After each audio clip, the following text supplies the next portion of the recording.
रोहित पवार 10 आणि 12 तारखेला मोठा गौप्यस्फोट करण्याची शक्यता आहे। 10 तारखेला प्रेझेंटेशनच्या माध्यमातून दादांच्या अपघातासंदर्भातली माहिती रोहित पवार देणार आहेत, तर 12 तारखेला पत्रकार परिषदेच्या माध्यमातून रोहित पवार विलीनीकरणासंदर्भात बोलणार आहेत। पाहूयात। सगळ्यांच्या मनामध्ये शंका आहे, काय घडलं असावं, कसं घडलं असावं। आमच्या मनामध्ये काही प्रश्न आहेत, ते प्रश्न त्या दिवशी म्हणजे 10 तारखेला मी स्वतः त्या ठिकाणी मांडेल, ज्याला उत्तरं मिळाली पाहिजे अशी आमच्या सगळ्यांची इच्छा। रोहित पवार आणि ह्यांना शेवटी त्या विषयावर जे ज्यांना बोलायचं त्यांना ते स्वातंत्र्य आहे ना, शेवटी त्यांना काही त्यांचं म्हणणं असेल ते म्हणतील। दादांची एक इच्छा होती, ती काय होती, कशी होती याबद्दल मी 12 तारखेला प्रेस कॉन्फरन्सच्या माध्यमातून विलीनीकरणाबद्दल मुंबईत नक्कीच सांगेन। उपमुख्यमंत्री पद मिळणं व इतरही जे सर्व मिनिस्ट्रीज होत्या त्या त्यांना मिळलं पाहिजे अशी मनोमन त्या ठिकाणी इच्छा होती। अजित पवारांच्या अकाली एक्झिट नंतर अनेकांच्या मनात शंकांनी घर केलंय। अजित पवारांचा घात की अपघात?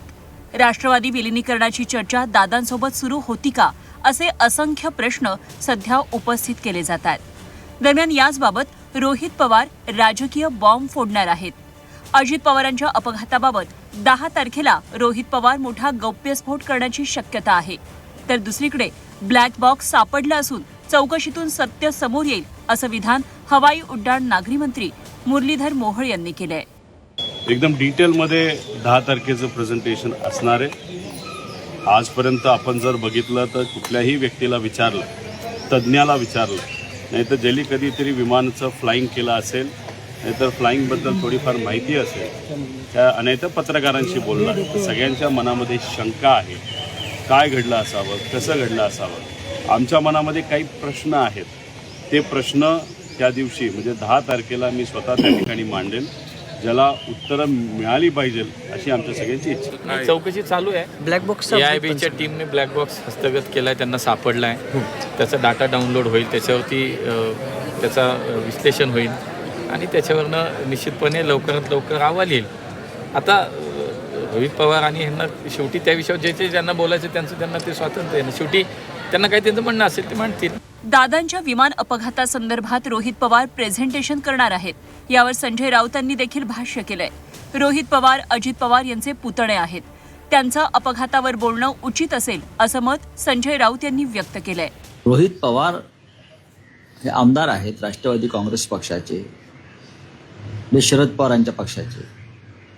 रोहित पवार हे अजित पवारांचे पुतणे आहेत, पवार कुटुंबाचे घटक आहेत। त्याच्यामुळे विलीनीकरण, अजित पवारांचा अपघात याविषयी त्यांच्या कुटुंबातल्या व्यक्तीनं बोलणं हे अधिक विश्वासार्ह असेल, म्हणून ते जे काय बोलतात ते तुम्ही ऐका, मीही ऐकू। मागील अनेक दिवसांपासून राष्ट्रवादी विलीनीकरणाच्या चर्चांना तोंड फुटलंय। अजित पवारांसोबत अनेकदा बैठका झाल्याचं पवारांच्या राष्ट्रवादीच्या नेत्यांनी म्हटलंय, तर दुसरीकडे या चर्चांना दादांच्या राष्ट्रवादीतील काही नेत्यांनी पूर्णविराम देण्याचा प्रयत्न केलाय। दरम्यान या संदर्भात रोहित पवार 12 तारखेला पत्रकार परिषदेतून मोठा खुलासा करणार आहेत। विलीनीकरणाबद्दल काय घडलं, दादांची काय इच्छा होती, हे मी 12 तारखेला मुंबईला प्रेस कॉन्फरन्सच्या माध्यमातून लोकांसमोर आणेल। आणि 12 तारीख का, तर त्या दिवशी दादांची एक इच्छा होती, ती काय होती, कशी होती याबद्दल मी 12 तारखेला प्रेस कॉन्फरन्सच्या माध्यमातून विलीनीकरणाबद्दल मुंबईत नक्कीच सांगेन। आता भूमिका त्यांची काय आहे आम्हाला माहिती नाही, फक्त आमचं मत होतं की जे विलीनीकरणाबद्दल चर्चा हे करतायत म्हणजे राष्ट्रवादी साहेबांचा गट, त्या चर्चेमध्ये अजितदादा होते, आम्ही कोणी प्रमुख माणसं नव्हती, एवढा आमचा दावा आहे। आणि आता समजा सुनेत्रा वहिनी आणि सगळे कुटुंबीय तर त्या जर मताचे असतील, राष्ट्रवादी सगळे नेते जर त्या मताचे असतील, तर त्यामध्ये काही अडचण येण्याची आवश्यकता नाही।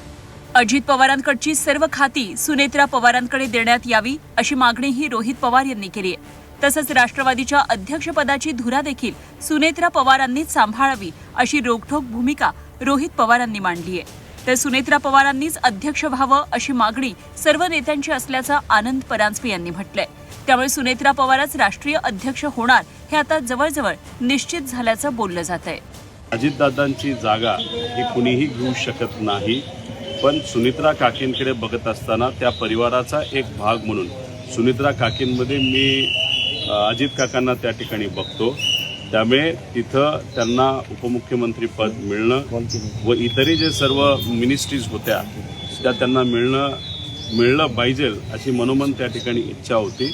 आणि दादांची जी पोझिशन त्या पार्टीमध्ये होती ते म्हणजे राष्ट्रीय अध्यक्ष दादा होते, ती सुद्धा पोझिशन ही कुठेतरी सुमित्रा काकींनाच मिळाली पाहिजे अशी सुद्धा इच्छा त्या ठिकाणी माझ्या मनामध्ये आहे. असं आहे की महाराष्ट्रातल्या सर्व कार्यकर्ते, पदाधिकारी, लोकप्रतिनिधी यांच्या मनामध्ये माननीय सुनेत्रा वहिनी पवार यांनीच राष्ट्रीय अध्यक्ष व्हावं अशा प्रकारची भावना आहे.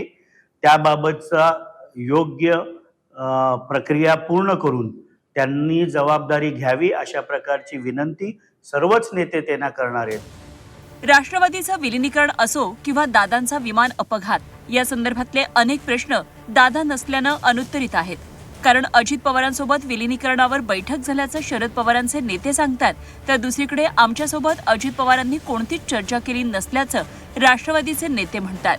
दादांच्या निधनानंतर दोन्ही राष्ट्रवादीमध्ये दावे प्रतिदावे सुरू आहेत. मात्र आता रोहित पवार पत्रकार परिषद आणि प्रेझेंटेशन घेऊन कोणता गौप्यस्फोट करणार हे पाहणं महत्त्वाचं ठरणार आहे. ब्युरो रिपोर्ट, झी 24 तास.